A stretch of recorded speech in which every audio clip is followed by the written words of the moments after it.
But yeah, we touched on Malik Nabers here just briefly, but let's get into him a little bit more. Out of LSU, another potential top 10 pick here. So with Neighbors, one of the first things that kind of stood out to me watching him is that he is like incredible with the ball in his hands, right? For a smaller wide receiver, sure, you'd expect some shiftiness and speed to their game, but with Neighbors, one of the things that is most impressive about him is just how difficult he is to take down, like just constantly slipping out of tackles, bouncing off defenders, fighting for extra yardage.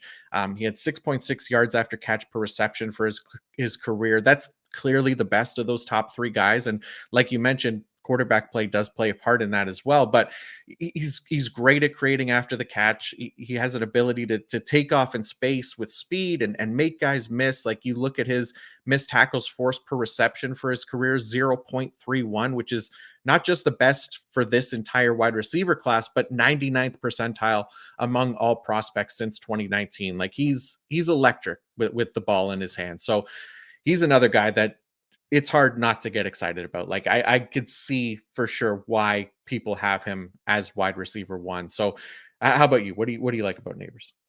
I mean, so explosive. He is an elite separator. He is fast. He's an insane vertical threat. So much speed. He is much more dynamic after the catch than, for instance, a Marvin Harrison Jr. Now, obviously, Jaden Daniels does play into that because the ball placement has been impeccable. Not a ton of concerns for him either. Like for Marvin Harrison Jr., it was like yards after the catch. Really not necessarily much to talk about with Neighbors either. Like a little bit smaller than Marvin Harrison Jr.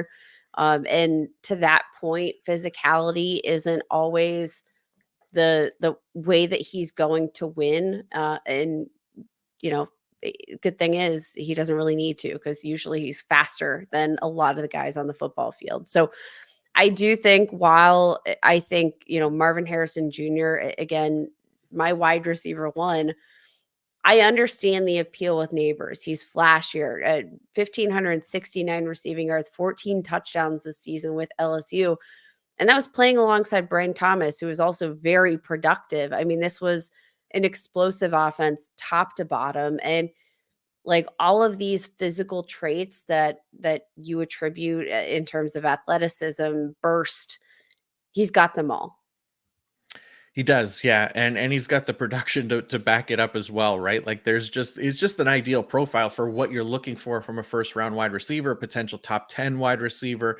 Everything about him too, like there's just very little red flags for him on tape and in his data as well, right? Like 87th percentile career yards per route run, 93rd percentile career receiving grade, 96th percentile career receiving grade versus single coverage. Like again, everything you'd want out of a wide receiver prospect, and a super smooth route runner, whether he's working out of the slot or out wide as well. Like there's just so much to like. And yeah, I have no concerns about Neighbors in the NFL, whether he's the first wide receiver off the board, second, third, it makes no difference to me. I'd be very excited to get him in fantasy drafts. I think, again, another guy that I think can hit the ground running in the NFL and be an immediate fantasy contributor as well, wherever he lands. So definitely a very exciting player there in Malik Nabers.